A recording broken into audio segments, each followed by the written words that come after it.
मंगलम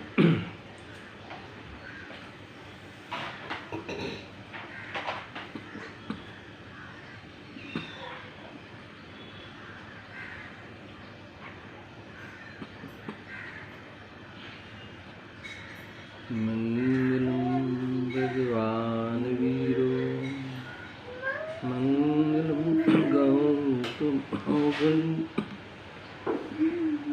मंगलम कुंद कुंदारी जैन धर्मोस्तु मंगलम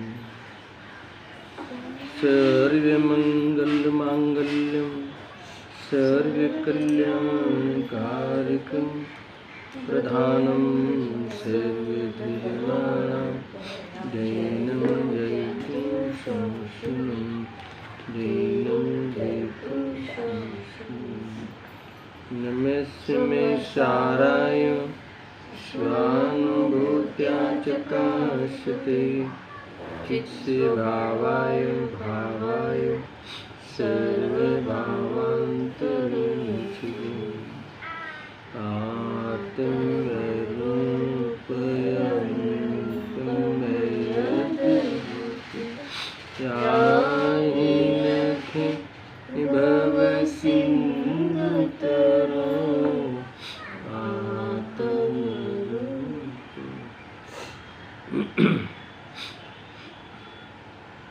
समयसार मोक्ष अधिकार गाथा 293 आज पालन करते हैं। इसमें किमयमेव मोक्ष हेतु रीति चित यानी कह रहे हैं कि ये बंध छेद ही मोक्ष का कारण क्यों है। यानी इसके पूर्व में मोक्ष का कारण बंध छेद को कहा और बंध छेद का स्वरूप बताया, बंध छेद की विधि बताई। दोनों समर्थाचार्यों ने दोनों टीकाओं में अपनी अपनी टीका में विस्तार से हमें बोध दिया। ये इतना महत्वपूर्ण प्रयोग है।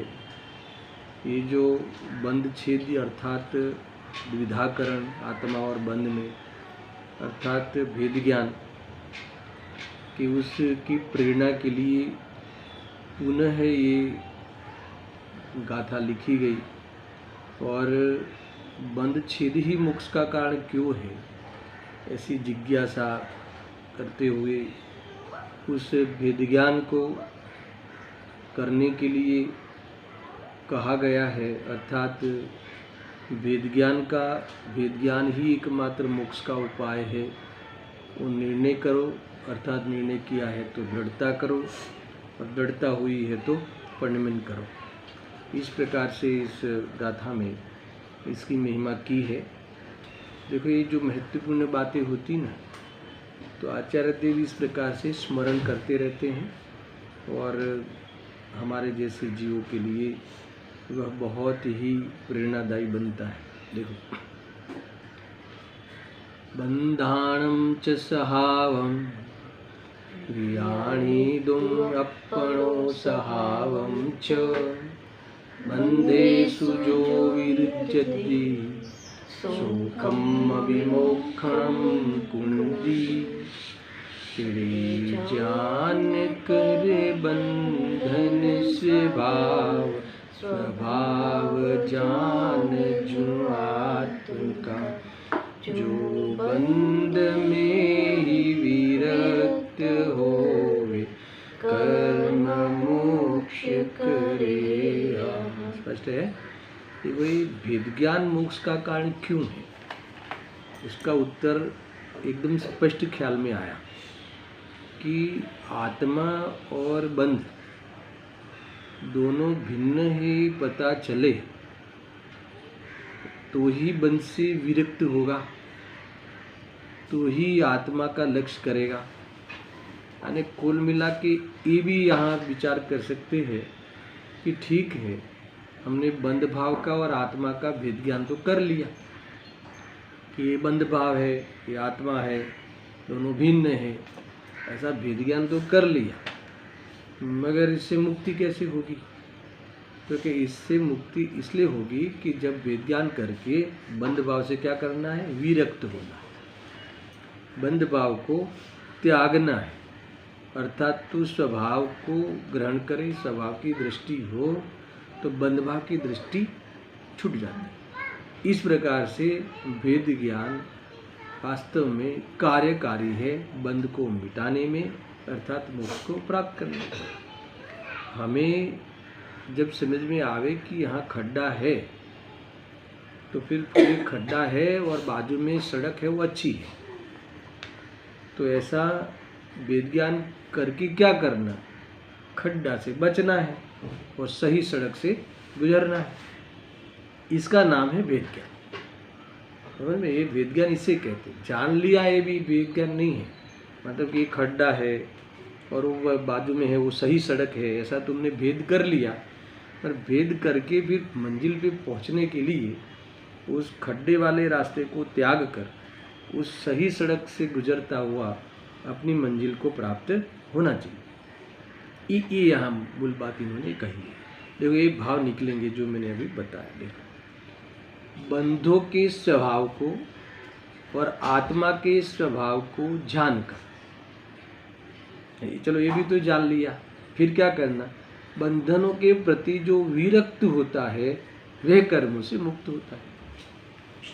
कोई कहे कि भाई देह और आत्मा को हमने भिन्न जान लिया, उसके लक्षण ये है, उसका लक्षण ये है, फिर देह की दृष्टि छोड़ना और स्वभाव की दृष्टि करना, ये ही परिणमन ही भेद ज्ञान। इसमें ही इसलिए कहा ना आचार्य जयसिंह देव ने, निर्विकल्प स्वसंवेदन ज्ञान, वितराग निर्विकल्प स्वसंवेदन ज्ञान ही यही शस्त्र है, यही उपाय है, यही वेद ज्ञान है। उस रूप पर निर्विकल्प हो जाना ही सच्चा वेद ज्ञान है। अभी तो बहुत खुलासा हुआ था, ये कहा। देखो ये आत्मा और ये बंध दोनों भिन्न तो है ही, मगर दोनों विरोधी भी है, वो ध्यान में रखना चाहिए। क्योंकि भिन्न भिन्न चीज तो बहुत कुछ है, मगर ये तो आत्मा में उत्पन्न होने पर भी ये भिन्न तो है मगर विरोधी है। समझ में? विरोधी है उसका अर्थ क्या? एक स्वभाव है, एक विभाव है, एक सुख का कारण है, एक दुख का कारण है। ये मूल बात। एक आश्रयभूत है, एक हे रूप है, मतलब बंदादी हे रूप। तो इस प्रकार से अगर हमें समझ में आने के बाद ही हो जावे, अपनी दृष्टि से उतर जावे कौन? बंध, और स्वभाव दृष्टि में बस जावे, तो जीव मोक्ष को प्राप्त होता है, मोक्ष मार्ग में प्रवेश कर लेता है और फिर आगे मोक्ष को प्राप्त होता है। यदि दृष्टि में छोड़ने की बात है, फिर स्वरूप में लीन होते हुए परिणाम में भी उसको मिटाता हुआ वह मुक्ति को प्राप्त होता है। ये बातें यहाँ आई। देखो है तो बहुत सरल बात, बहुत मार्मिक है। अब सुनो, जो निर्विकार, टीका लेना, जो निर्विकार चैतन्य चमत्कार मात्र आत्म स्वभाव को और उस आत्मा के विकार करने वाले बंध के स्वभाव को, है ना, कितना कहा देखो, को जानकर बंधों से विरक्त होता है, वही समस्त कर्मों से मुक्त होता है। इसमें एक बात ऐड कर दी, भेद ज्ञान उसे कहते हैं कि भेद करके उससे बचे, उसे विरक्त हो जाए, तो ही वास्तविक कर्मों से मुक्ति होगी। ये यहाँ कहना है। देखो कितनी बातें कही है। पहले आत्मा के स्वभाव को और बंध के स्वभाव को जानना कहा, तो आत्मा के स्वभाव को कहा, तो आत्मा का स्वभाव के लिए आगे क्या लिखा? जो निर्विकार चैतन्य चमत्कार मात्र, ये आत्मा का स्वभाव है। गजब है ना? कितनी बातें कही। चैतन्य चमत्कार मात्र जिसका स्वभाव है। एक एक विशेषण ऐसे देते हैं अपनी महिमा में। आचार्य देव ऐसी ऐसी मतलब कि अपनी प्रशंसा करते हैं। किसकी? अपने स्वभाव की, हमारे स्वभाव की, उनके स्वभाव की। कैसा है आत्मा? निर्विकार चैतन्य चमत्कार मात्र, क्या अर्थ है इसका?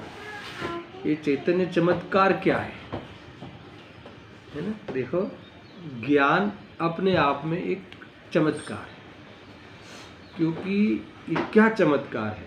सुचमत्कार है, क्योंकि ज्ञान में सब झलकता है। सुनना, ज्ञान में राग कण जितना हो तो भी झलकता है, फिर भी ज्ञान उस रूप होता नहीं, ये चमत्कार है। देखो, जो पर्याय मिट गई है और जो पर्याय अभी हुई नहीं है, उनको भी ज्ञान जान लेता है।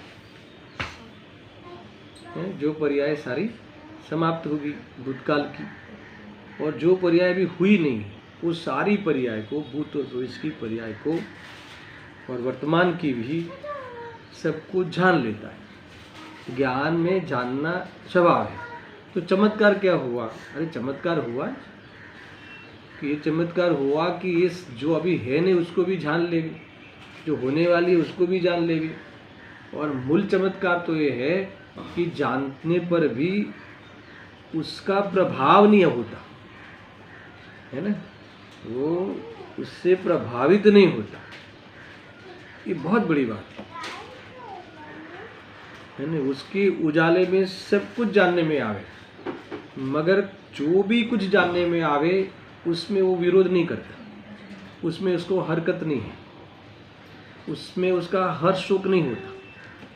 सुन, हर्ष शोक था वो तो राग का प्रकरण है। जैसे सूर्य प्रकाश है, तो सूर्य प्रकाश में लोकालोक जल के, सूर्य प्रकाश में पूरा भारत देश है, जो भी लोकालोक है ना, पूरा जल के, सब पदार्थ जल के, तो उसमें कोई ऐतराज नहीं है प्रकाश को कि ये पाकिस्तान नहीं झलकना चाहिए, भारत झलकना चाहिए, ऐसा ऐतराज नहीं। और उसमें उससे कोई ऐतराज नहीं है और उसमें कोई हर्ष शोक नहीं है। समझ में ना, ये है। ऐसे ही ज्ञान प्रकाश में ये चमत्कार है। देखो, अगर ज्ञान में इतना बड़ा चमत्कार है कि इससे 6 द्रव्यों की सिद्धि होती है। ज्ञान में वो चमत्कार है कि ज्ञान के द्वारा हम अपने आप की पहचान करके आत्मा को अनंत सुख दे सकते हैं। हमारी पहचान आइडेंटिफाई करने के लिए कौन है? ज्ञान। ये इसके चमत्कार है। ये हमारे पास जो ज्ञान है ना, बहुत चमत्कारिक तत्व है। तुम बोध कर लेते हो कि ये हित रूप है, अहित रूप है, सब चमत्कार। ये कह रहे हैं, यहाँ कहते हैं कि ये चैतन्य चमत्कार है। और जो निर्विकार है ना, निर्विकार, कोई हर्ष शोक नहीं, उसमें राग द्वेष का कारण नहीं। राग द्वेष के अभाव का कारण तो है, राग द्वेष में अभाव में तो है ना आधार बनता है, पर राग द्वेष होने का कारण नहीं। अज्ञान राग द्वेष होने का कारण हो सकता है, मगर ज्ञान राग द्वेष होने का कारण नहीं। स्वभाव है। आगे कितनी बातें आई कि जो स्वभाव कभी बंध का कारण नहीं हो सकता, स्वभाव को भूलना बंध का कारण हो सकता, स्वभाव को वास्तव में और स्वभाव की अरुचि बंध का कारण हो सकता है, मगर स्वभाव बंध का कारण नहीं हो सकता। यही चैतन्य चमत्कार है। थोड़ा सा ये ज्ञान में वो भेद ज्ञान रूप परिणाम कर ले तो अनंत संसार से बचा देगी। ये चैतन्य चमत्कार है। जो निर्विकार चैतन्य चमत्कार मात्र ऐसे आत्म स्वभाव को और उसके विकार करने वाले बंध के स्वभाव, स्वयं जो विकार रूप परिणमित होता है ना, अब बंध के स्वभाव, बंध का स्वभाव यानी वो सारे उपयोग रूप जो ज्ञान है, जो उपयोग की स्वच्छता, उसकी स्वच्छता में सारा लोकालोक झलकता है। तो स्वभाव को नहीं देखकर जो जीव उसमें झलकने में आने वाले पदार्थों का लक्ष्य करके राग द्वेष करता हुआ प्रकट होता है, राग द्वेष करता हुआ परिणमता है ना, अपने को रागी किया, तो वो हो गया बंध भाव, जिससे अपने को बांधा और मुक्त होने के कारण को देखा नहीं, है ना, ये भेद नहीं किया। तो ये कह रहे हैं कि तो ये हो गया बंधन। मगर उसे जब पता चला कि ये तो बंधन भाव है, इसमें रोकने से तो मेरी जो हस्ती है, मेरी जो अस्थि है, उसका लाभ मैं नहीं ले सकता। तो ऐसा जब वो अपने स्वभाव का और बंध भाव का जो वेद ज्ञान करता है, वहाँ तक तो आ गए। अब सुनना, मूल बात यहाँ ऐड करते हैं। तो ये जानकर बंधनों के प्रति जो विरक्त होता है, तो वह कर्मों से नहीं, अपन कौन सा लिहा है ये लेना, टीका चल रही, जो निर्विकार चैतन्य चमत्कार मात्रा आत्म स्वभाव को और उस आत्मा के विकार करने वाले बंध के स्वभाव को जानकर, यहाँ तक सेम है ना अर्थ और गाथा। फिर क्या करता है, जो मोक्ष जाता है वो क्या करता है, बंधु से विरक्त होता है। बस एक कड़ी में पुरुषार्थ है। बंधु से विरक्त होना वो वेद ज्ञान का प्रयोग है, वो भेद ज्ञान का सही वास्तव में इस्तेमाल है। खाली वेद ज्ञान अकेला नहीं होता, वेद ज्ञान उसी कहते हैं कि जो बंध को और स्वभाव, आत्मा के स्वभाव को और बंध के स्वभाव को जानकर बंध स्वभाव से विरक्त होना, ये पूरा है वेद ज्ञान। यहाँ तक कार्य हो वो वेद ज्ञान। समझ में? ऐसा मैं क्यों बार बार कहता हूँ, तो कहो कि वेद ज्ञान तो हमें भी है, वेद ज्ञान तो हमें भी है। आप पूछो तो बौद्धिक स्तर वाला वेद ज्ञान काम में नहीं है। आगम आश्रित वेद ज्ञान वाला वो तो ठीक है, पूर्व की शिक्षा मात्र है। मैं जो विरक्त हुए कि नहीं हुई, तुमने कर्तृत्व बुद्धि छोड़ी कि नहीं छोड़ी, देह और आत्मा को भिन्न जानकर फिर देह में एकत्व बुद्धि टूटी कि नहीं टूटी, राग और आत्मा को भिन्न जान के राग में उपाधि बुद्धि छूटी कि नहीं छूटी। अगर वो छूटी तो समझ लेना कि तुम्हारा मोक्ष का बुकिंग हो गया। समझ में आया ना? तो इस प्रकार से वेद ज्ञान करके जो दृष्टि से विमुख होता है, उससे दृष्टि पराणमुख होती है। किससे? राग से। और स्वभाव की दृष्टि होती है, तो ये और फिर स्वरूप में ही रमता है, तो मुक्ति को प्राप्त होता है, नए कर्म का बंध नहीं होता। देखो ये लिखा है, वही समस्त कर्मों से मुक्त होता है, वही समस्त कर्मों से मुक्त होता है। देखो इससे ऐसा नियम किया जाता है, किससे? इससे ऐसा नियम किया जाता है जो ऊपर बताई ना, उस बात को लेकर आगे जो विधि बताई उसको लेकर ऐसा नियम किया जाता है, ऐसा निर्णय किया जाता है कि आत्मा और बंध का द्विधाकरण पृथक्करण ही मोक्ष का कारण है। अर्थात आत्मा और बंध को भिन्न भिन्न करना ही, करने का अर्थ जानना ही। देखो ज्ञान करना, भिन्न ज्ञान करना, भिन्न जानना, भिन्न मानना, इसको भी करना कहते हैं। आत्मा को और बंध को भिन्न करना, भाषा तो क्रियात्मक है, भाषा तो क्रियात्मक, भिन्न कर दो, मगर भाषा कहा तो ज्ञान में भी तो करना होता है ना, जानना भी तो करना है ना, मानना भी तो करना है ना। जैन शासन में, जिनवाणी में जो आत्मा के बारे में करना हो तो जानना मानना ही करना है। आत्मा के बारे में करना लिखे, करना कहे तो जानना मानना ही उसका करना है। अब मिथ्या जानना मिथ्या मानना वो परद्रव्य का करना हो गया, और सम्यक जानना सम्यक मानना वो वास्तव में आत्मद्रव्य का करना हो गया, मोक्ष मार्ग का करना हो गया। है ना? करना का अर्थ ही लेना। जब भी आत्मा परद्रव्य का करता है ऐसा आ जावे, तो परद्रव्य का मैं करता हूँ ऐसा मानना है ना, ऐसा मानने रूप करता है, ऐसा मानने का कार्य करता है, ऐसा गलत काम करता है, ऐसा समझ में है ना। परद्रव्य का तो कर ही नहीं सकता, मगर ऐसा मानने रूप गलत कार्य करता है। ऐसा गलत कार्य कब कब करता है जी? ये है परद्रव्य का जीव कब करता है दर्शी? कभी नहीं करता। पर परद्रव्य का मैं करता हूँ ऐसा मानना, ऐसा मानने रूप गलत कार्य कब से करता है? अनादि से। कब तक करना है? बहुत है गई, बहुत हो गया। तो यहाँ कहते हैं कि जब तक ये ऐसा करता रहेगा तो बंद होगा, मगर ऐसे मानने रूप, गलत मानने रूप और गलत जानने रूप वह छोड़ देगा तो ये मुक्ति होगी। इसीलिए नियम बना दिया। ये क्या नियम बना दिया कि जैसे वो आचार्य देव ने एक विधि बताई, मुक्ति होने की एक क्रिया बताई। कौन सी क्रिया? कि जो चैतन्य चमत्कार स्वरूप भगवान आत्मा है ना, निर्विकार रूप, और बंध के स्वभाव को जानकर जो बंध से विरक्त होता है वो कर्म से मुक्त होता है। इसके आधार से भगवान ने ये रूल बताया, इसके आधार से ये नियम बताते हैं। ये निर्णय हो गया हमें, कौन सा निर्णय हो गया कि ऐसा नियम हो गया कि आत्मा और बंध का द्विधा कारण ही मोक्ष का कारण है ना। ऐसा निर्णय कराया जाता है, निर्णय किया हो तो ऐसे निर्णय को दृढ़ कराया जाता है, और ऐसा निर्णय जिसको दृढ़ हुआ हो तो ऐसा वेद ज्ञान करने रूप, परिणमन करने रूप कार्य करना चाहिए। यहाँ तक की गाथा का जो टीका हुई यहाँ तक। अब मैं तात्पर्य वृत्ति पढ़ता हूँ, इसमें भावार्थ नहीं है सारे, ठीक है। तात्पर्य वृत्ति। अब क्या यही मोक्ष मार्ग है? कौन सा? वेद ज्ञान ही मोक्ष मार्ग है। आत्मा बंध भाव से आत्मा को भिन्न जानना और बंध से विरक्त होना, यही मोक्ष मार्ग है। हाँ, यही मोक्ष मार्ग। ये मोक्ष मार्ग क्यों है? क्योंकि इससे अगर बंध से विरक्त हो जावे, वेद ज्ञान के द्वारा जो मेरी चीज नहीं है उससे विरक्त हुआ जा सकता है, और उससे विरक्त हुआ जा सकता है तो राग द्वेष नहीं होता, अपराध नहीं होता, है ना, विकल्प नहीं होता, अर्थात निर्विकल्प हो जाते हैं।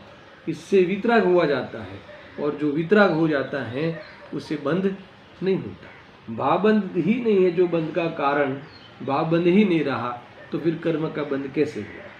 कर्म के बंध का कारण भावबंध ही है।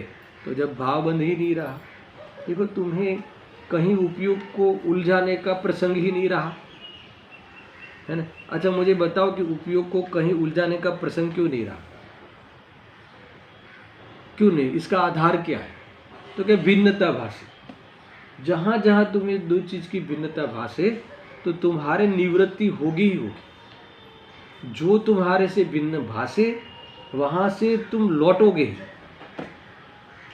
ये लॉजिक है, ये मनोविज्ञान है, बराबर है दर्शन। ये तो नियम है ना कि जब तुम्हें पता चले कि वो जो चीज गिर गई है, जो टूट गई है, जो एक्सीडेंट जो कार का हुआ है वो मेरी कार नहीं है, वो दूसरे की है ना। तुमने लक्षण के द्वारा दो कारों का, अपनी कार और दूसरे की कार का विज्ञान कर लिया तो तुम उस संबंधी विकल्पों से निवृत्त हो।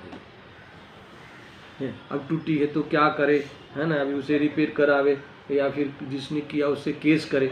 सारे राग द्वेष का जो कारण था वो सब कौन आधार बना? भेद ज्ञान। तो यहाँ ये कहते हैं कि ये जो वेद ज्ञान ही तुम्हारे विरक्ति का आधार है, और इसीलिए ये ही मोक्ष मार्ग है, यही उपाय। देखो एक तो स्टेटमेंट दे देते हैं वितराग होना उपाय है, वितराग होना ही, उसके बिना तुम्हारी पार नहीं पड़ेगी। कल बहुत लिया।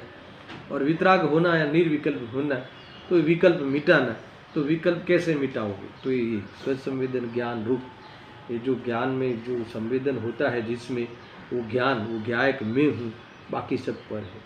जिस ज्ञान में मेरे ज्ञान का वेदन होता है वही मैं ज्ञायक, वही मैं, वही मेरी हस्ती, वही मेरा सत्य, यही मेरा सत्य, यही मेरे उत्पाद व्यय को, है ना, धारण करने वाला सत्य, वही उत्पाद व्यय, हर उत्पाद व्यय में हाजिर रहने वाला सत्य, हर उत्पाद व्यय में, हर उत्पाद व्यय में समझ लेना, अपने वहाँ प्रेजेंट रहना, और वो प्रेजेंट रह के अपनी सत्ता को जाहिर करना।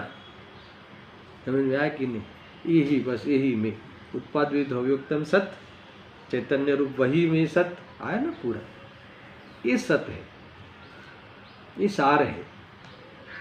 अगर वहीं से तुम अपने आप को पाओगे, वहीं से तुम अपने आप को अनुभव करोगे, तो ये कह रहे हैं कि जो रागादि के कारण जो बंद होता था वह रागादि उत्पन्न ही नहीं होगी। समझना ना, भेद ज्ञान हो इसे कहते हैं। सुनना, अब क्या यही मोक्ष मार्ग है?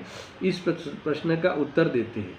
सुनना, ये जो है ना, दो बातें कही ना, आत्मा का स्वभाव और बंध भाव का स्वभाव, दोनों के स्वभाव को पहचानने के लिए कहा सबसे पहले, है ना।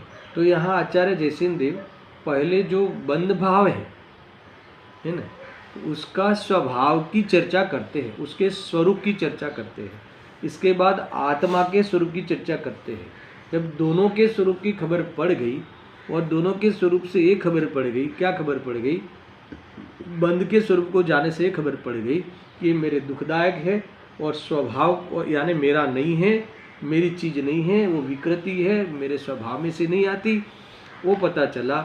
और मेरे स्वभाव की खबर पड़ गई कि जो मेरा स्वभाव त्रिकाल है, हमेशा रहता है, ये स्वभाववान जो मैं हूँ उसी की पहचान है, ये खबर पड़ गई। तो विरक्त हो गया किससे? राग आदि से। तो इस प्रकार से वह जो बंध के कारण को ही छोड़ दिया, दूर से यानी दृष्टि में ही नहीं लिया, निकट ही नहीं गया, एकत्व ही नहीं किया। एकत्व करना वो निकटता है और एकत्व छोड़ना वो दूरी है। समझा ना? देखो, बाहर में संयोग में क्षेत्रीय दूरी और निकटता, ये जैन शासन की बात नहीं है ना। क्षेत्रीय निकटता किसी के साथ हो या किसी के साथ नहीं भी हो, काल संबंधी निकटता है ना, या दूरी, मतलब कि काल संबंधी समझ में आया कि ये मान लो कि कई साल तुम साथ में रहे, फिर कई साल तुम दूर रहे, है ना, तो ये इसका कोई मतलब नहीं है। द्रव्य की दूरी और निकटता, उससे भी मतलब नहीं है। द्रव्य क्या नहीं, वो वस्तु संयोग में रहे, बनी रहे, उससे भी मतलब नहीं।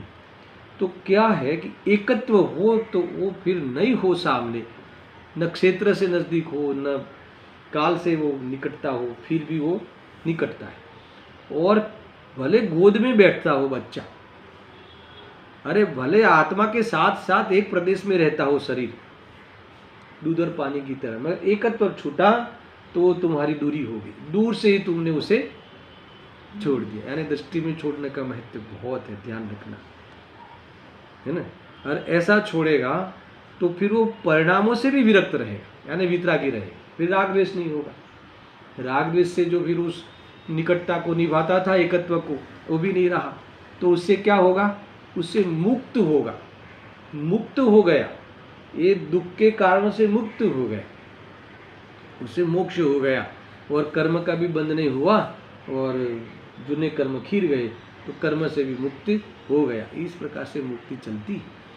मैं इसीलिए इसको कभी कभी इतना विस्तार करता हूँ या बार बार कोई बात रिपीट करता हूँ कि हमें जहाँ वजन देना है, जहाँ प्रज्ञा छिणी का जहाँ इस्तेमाल करना है, जहाँ वेद ज्ञान को जिस तरीके से चलाना है, वेद ज्ञान की चाल जिस तरह से चलना है, वो चाल में हमारी है ना होशियारी होनी चाहिए।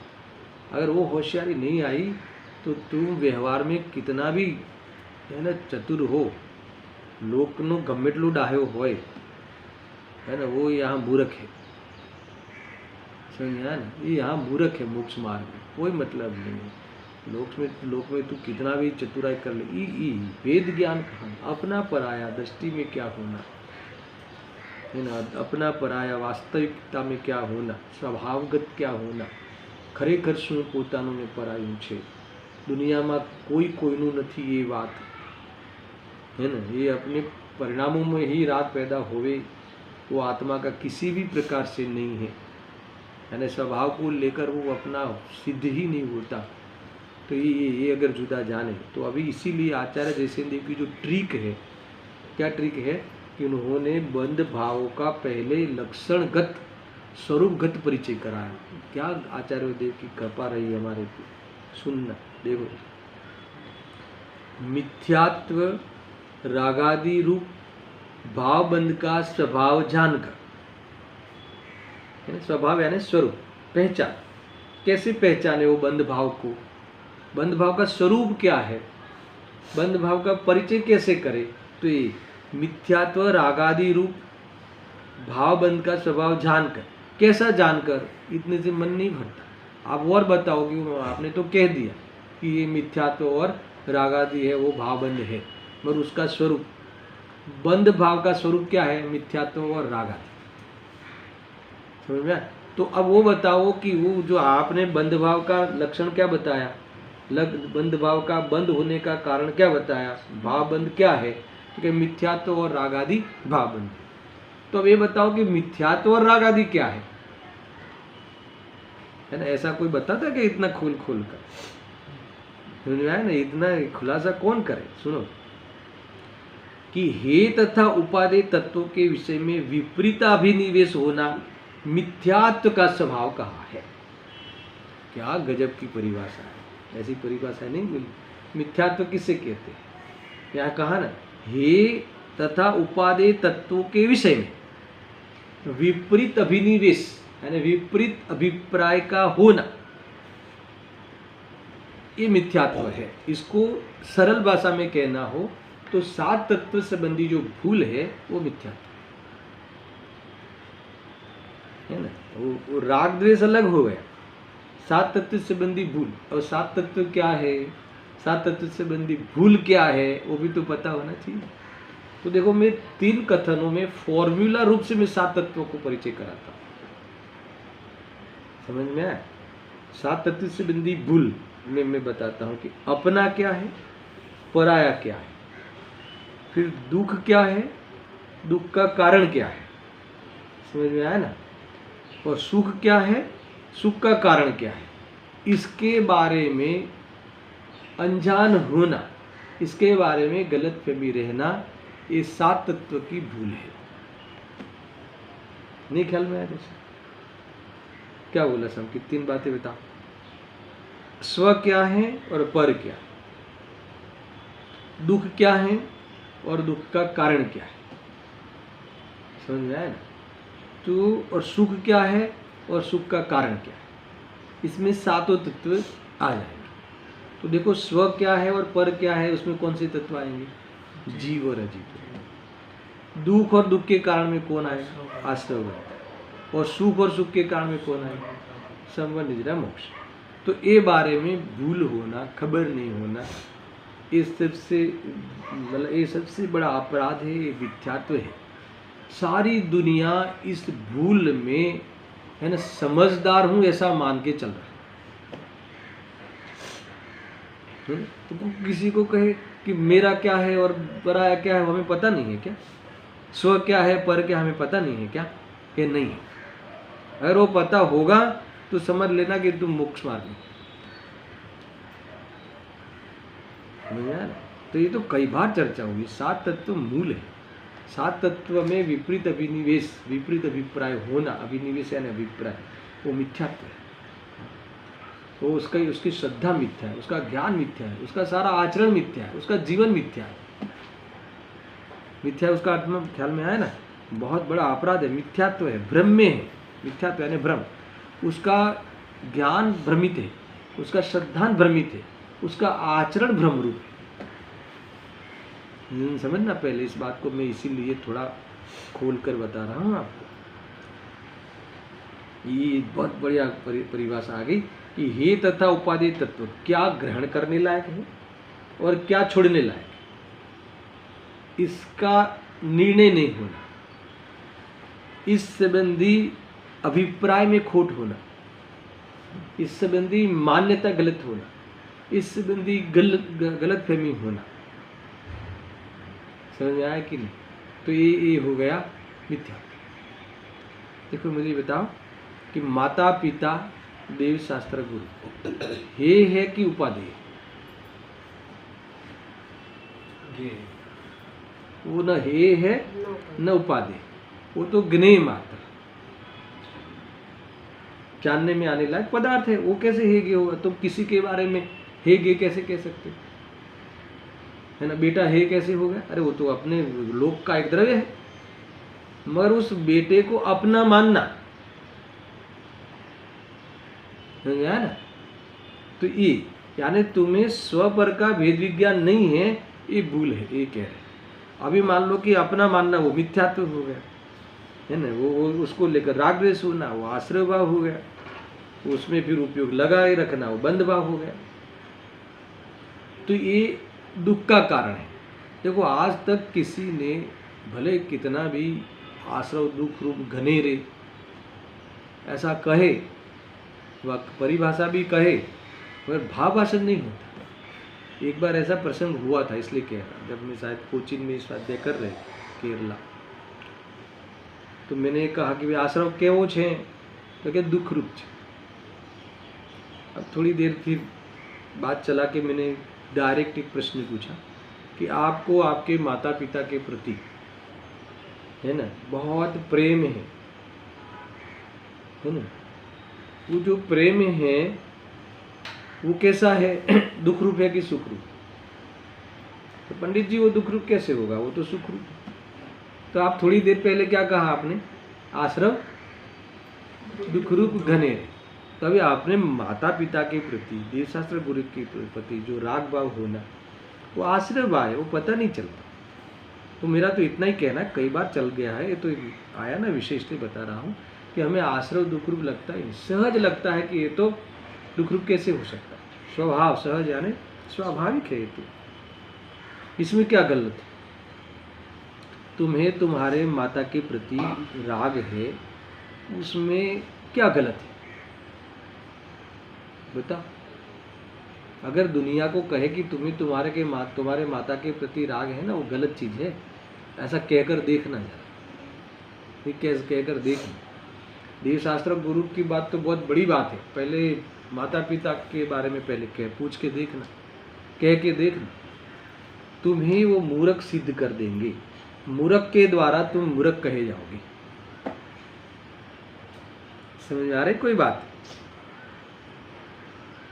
अरे दुनिया कहे कि नहीं कहे, मगर तुम्हें लगता है कि गलत है। जैसे तुम्हें तुम्हारी बेटी के प्रति जो प्रेम है, स्नेह है, तुम्हें मेरे प्रति एक स्नेह है, ये मैं कहूँ, यहाँ शास्त्र के सामने कहूँ तो तुम मान लोगे, मगर ये शास्त्र के बाद में कहूँ कि देखो बेटा ये बहुत गलत चीज़ है, ये तुम्हारा दोष है, अच्छी बात नहीं है ना। तो कहा, आप कहोगे नहीं ये कैसे हो सकता? अच्छा मुझे बताओ, मैं दोष सिद्ध करके बताऊँ ना, जो दुख करावे दोष, जो सुख करावे वो गुण। अब बताओ कि पड़ोस वाले चाचा को कोरोना हुआ तो आपको दुख हुआ?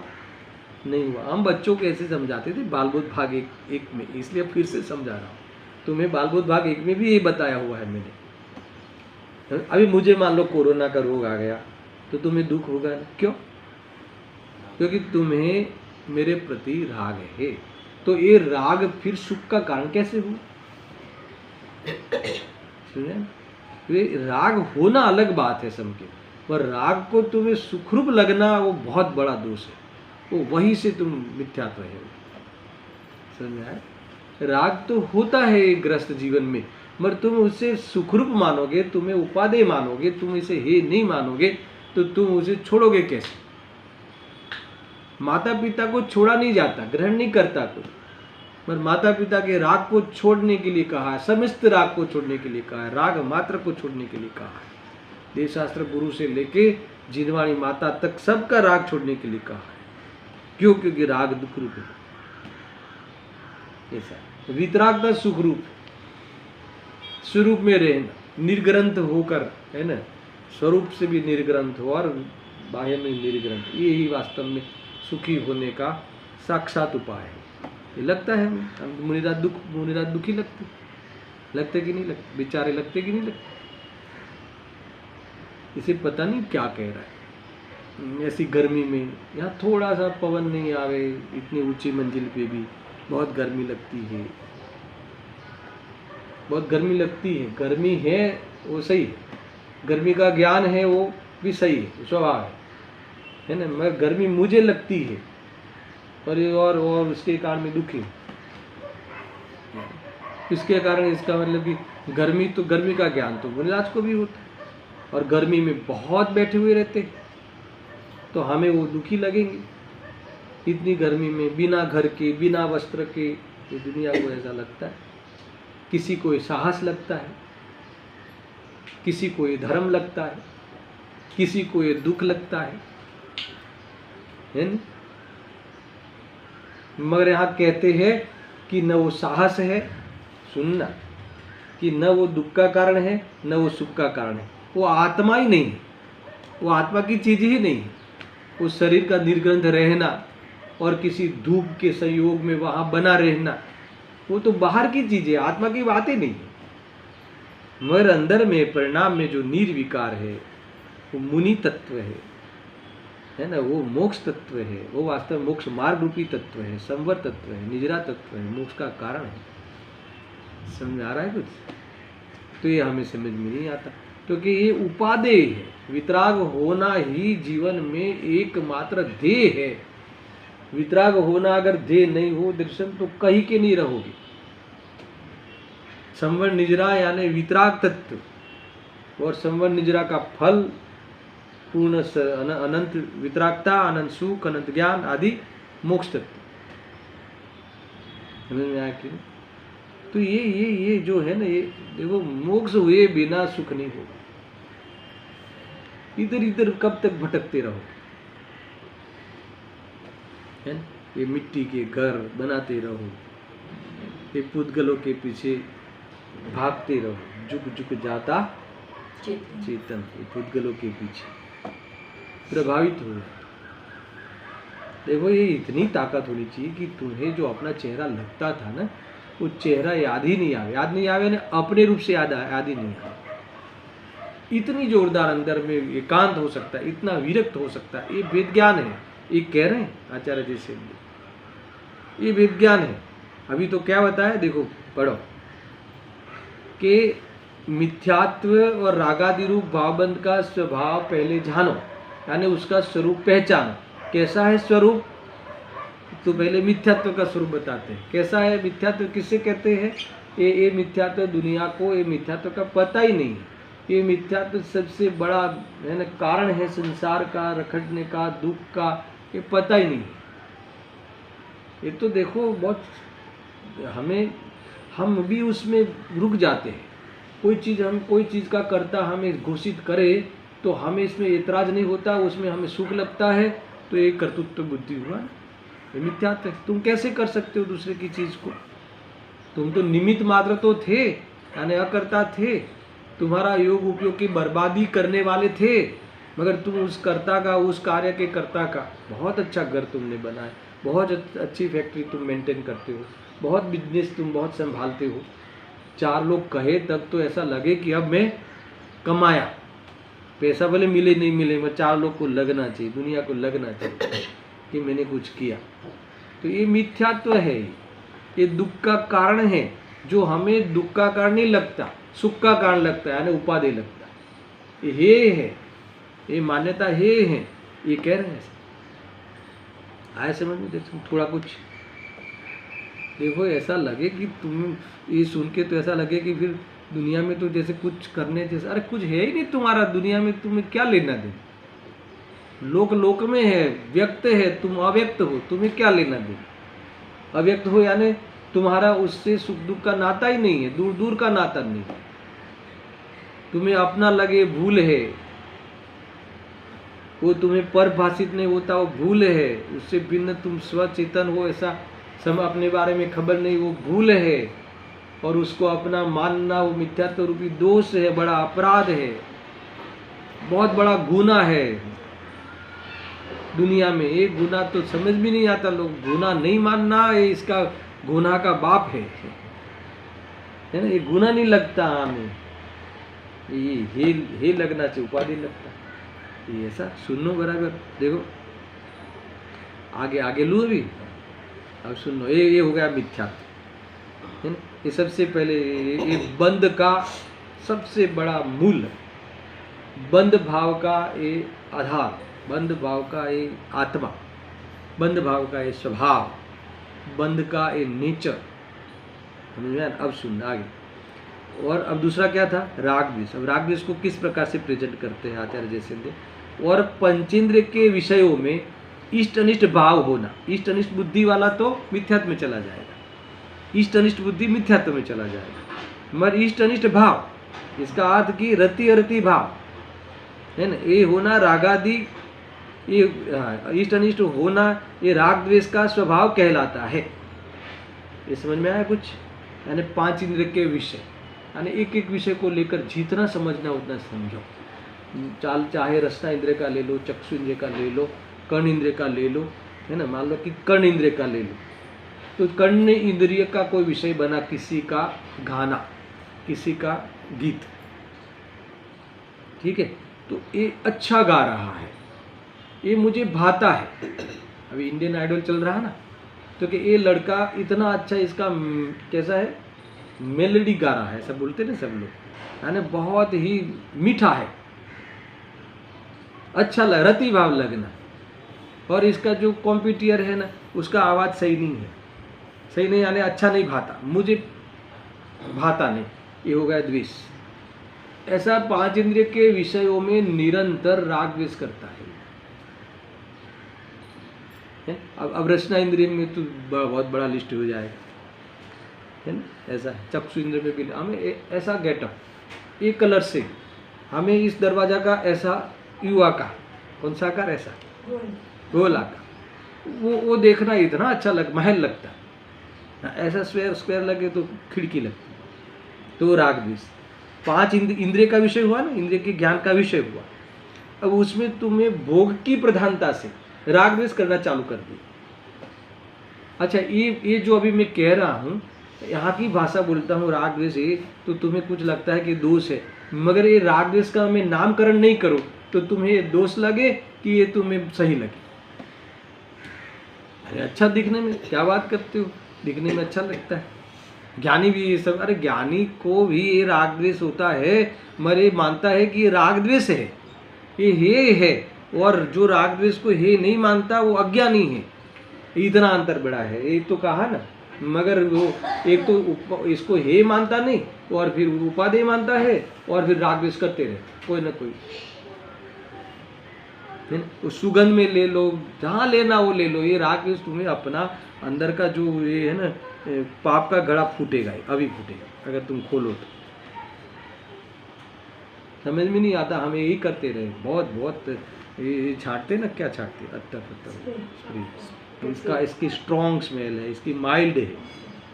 किसी को स्ट्रॉन्ग पसंद आ गया, स्ट्रॉन्ग का राग हो, उसी को माइल्ड का द्वेष है।